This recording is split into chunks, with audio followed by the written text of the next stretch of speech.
Hey YouTube, we're out here at the bee yard. Me and Frank here. Subscribe, I guess. Anyways, we're out here at the hives. If everything goes okay, we're going to try to make us a split for Ethan, my buddy's boy. He decided he's hit me on Facebook Messenger and asked me what it would take to get started in beekeeping. So I'm going to see if I've got enough here to make him a split and get him a hive going. So we've got a box here that we're going to set up for him that hopefully work out for him for a little while until he gets his box going. So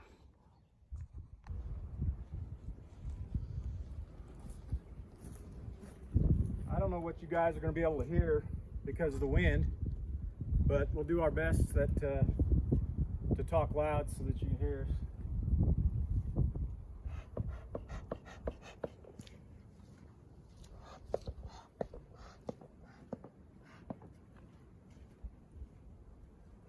So yesterday, this was a dead out hive that we found. So this had a double box on it. We took the second box off of this and done a walkaway split with this one.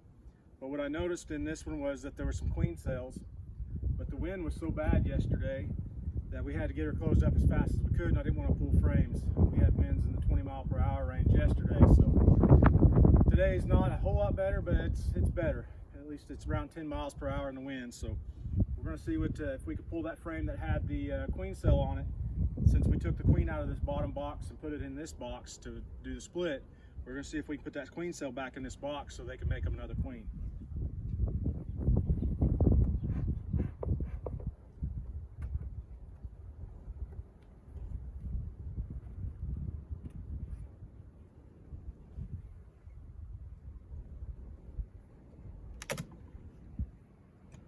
It looks like we got a lot of ants on this. Yeah, ants aren't going to hurt nothing.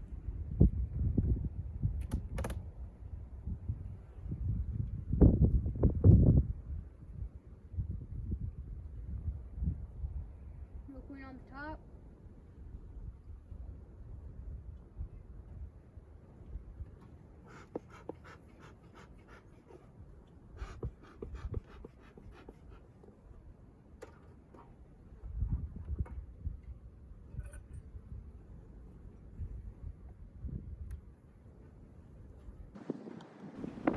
We're going to speed this up so that you don't have to watch us do this full inspection.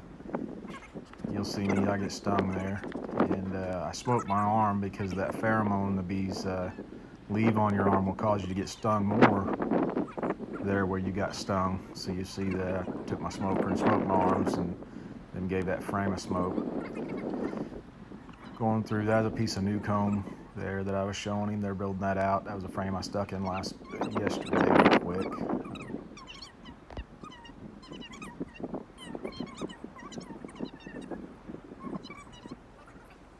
There was a queen cell on, or a supersedure cell that was on that frame right there at the bottom. And I'm showing him that it was empty and it didn't have an egg in it. That was the cell that I had seen yesterday when I pulled the box. I just looked at the bottom of the box and set it on the other side. We had winds in the 20-mile-per-hour gust yesterday. There was no way that I was willing to pull frames and try to look at them in that kind of wind. So you just see us going through here looking at this box and closing her back up. There isn't a queen in this hive. It's queenless, and we'll see what comes about it. We gave it some eggs and some brood, and there's some honey in there, some pollen. They should be just fine.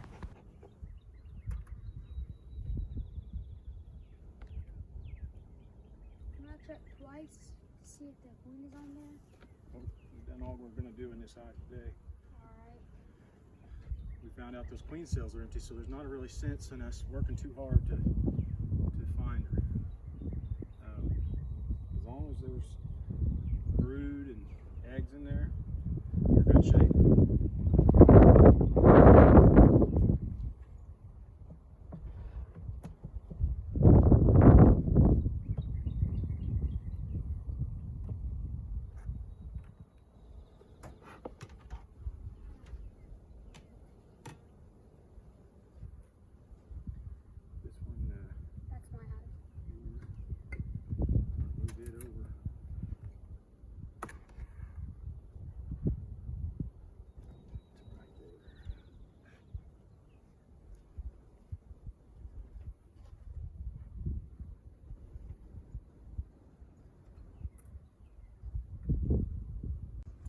smoke the entrance. That's plenty.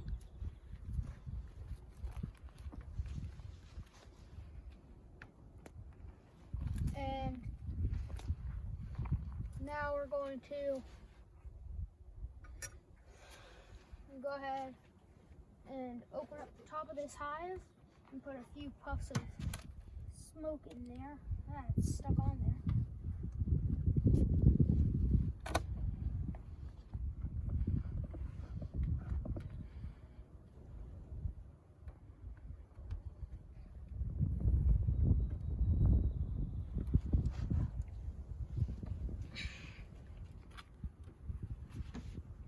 No queen on top.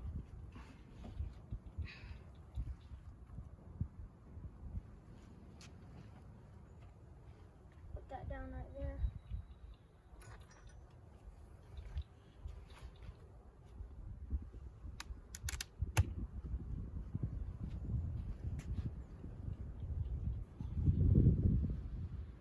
She wants to sting me.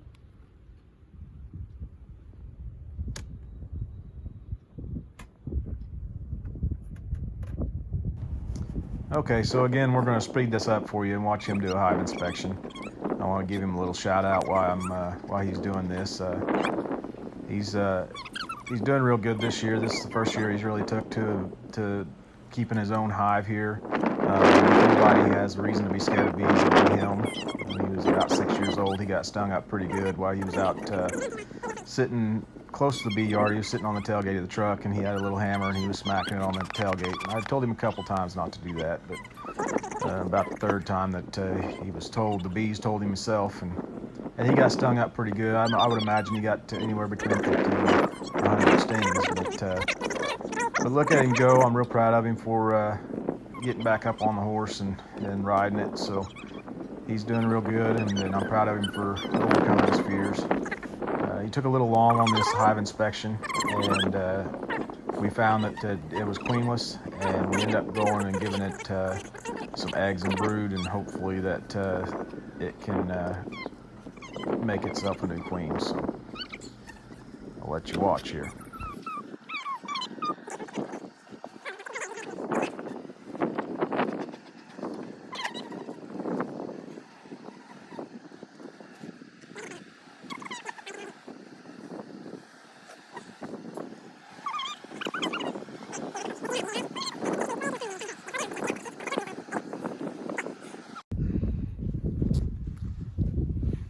So his last hive, we've noticed that there's no eggs, there's no brood. We can't find the queen, so we're thinking she's queenless. The hive got real aggressive because it was taking so long making the video, so we had to shut it up in a hurry. So that's why you don't see the rest of what's going on in that hive. We're going to see if this hive has enough brood in it that we can maybe steal a frame of brood.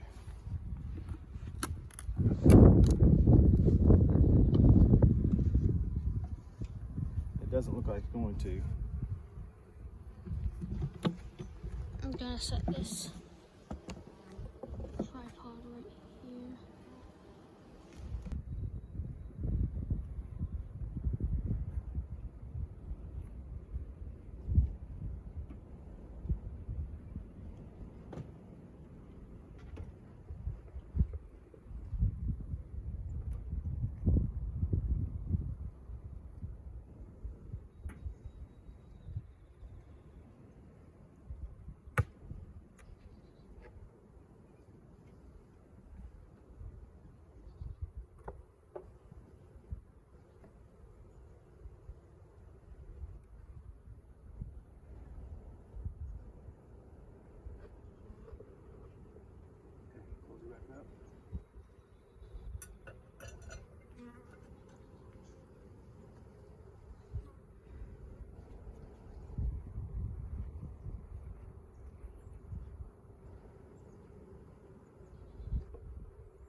sting.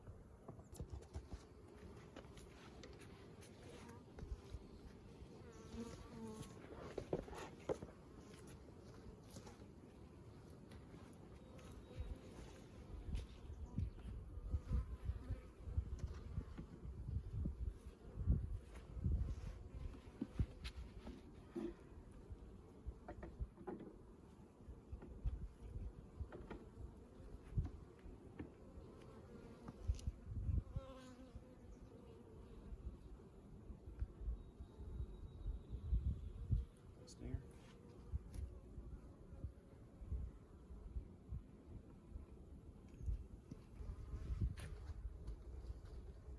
All right, Ethan. We're hoping that we can make you a split and get you a hive started here. So let me show you what we got going. In this frame here, in this little hive here, we've got a frame that's got a little bit of honey on it and some drone cells and brood, but this is just coming out of another hive that we're not going to use, that we don't really need. We're going to give that to your hive to get started. It's just drawn out comb is all that is. Here's another frame. You can see it's got honey and it's got some pollen on it. That's going to help them get started, just drawn out comb.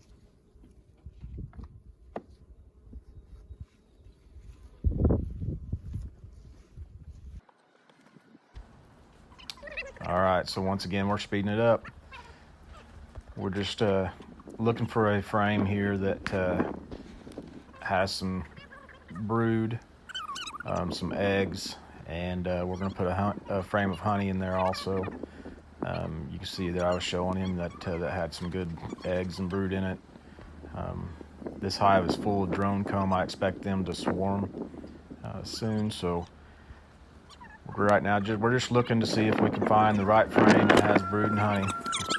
That was a wind blowing our camera down there, but we stick that frame in there. It's got some good brood, good eggs, and now we're just finishing up this inspection. You can see that I've got the honey super set into the side. That honey super is not drawn out there on my left hand side of me there, but we're going to switch the boxes and let them fill it with comb, so that when we are ready for honey and we can put our queen excluder on, that will already be drawn out with comb. So during this spring, when they're making a lot of comb and wax, they can fill that up. So here you'll see us split the boxes, and I'll have Frank here in a minute. You'll see him pick up that box that's laying on the ground, and he'll set it on top the bottom brood chamber, and then that honey super will be in the middle. What you just seen me do there is take some bees out of that hive and shake them into Ethan's hive there, so he'd have extra bees. I gave him a full frame of bees there. Always before you do that, make sure your queen's not on that frame, so you don't want to shake it off into that other hive. So Ethan's hive's closed up there. You can see I'm telling Frank to pick up that box there, and I'm going to split these boxes and put that honey super in the middle, and they can then build that out and fill it full of comb. Then come honey season, we will throw an excluder just above the bottom super, and those two chambers there will fill with honey. That's how I do my honey, is I let them build out in brood and comb, and then come honey season, I put an excluder underneath it, and then they build it out and fill it with honey after they backfill it.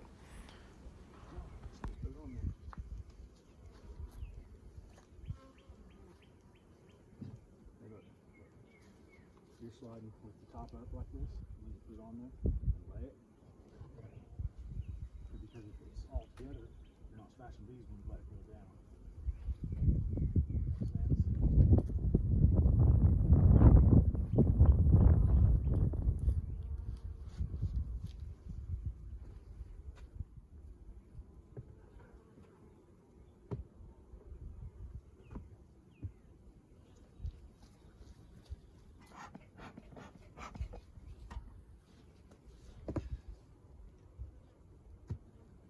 Guess That's Ethan's split.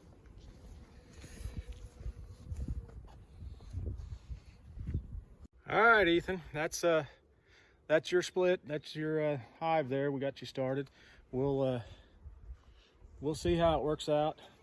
You got some honey, you got some eggs, and I can't see my camera. You got some honey, you got some eggs, and some bees in there. So the idea is that they will find out that they're queenless, and they're going to decide, because there's not pheromone in there, that they need to make a new queen, and they'll use those eggs that is in there to build a queen cell. And in I think it's 16 days, I believe. Somebody on the beekeeping world correct me. In 16 days, a new queen will hatch. She'll go fly out and get bred by drones, and then she will come back to this hive, hopefully, if everything goes right, and start you a new hive.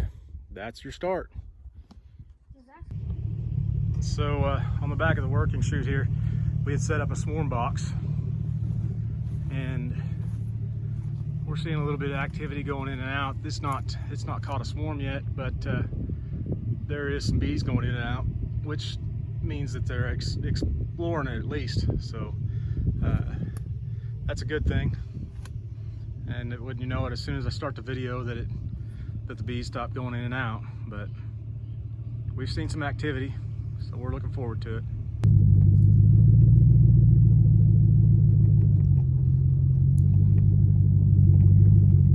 Letting the boy drive. He wanted to drive us back to the house. So, you know, I'm taking the ride on the back of the truck.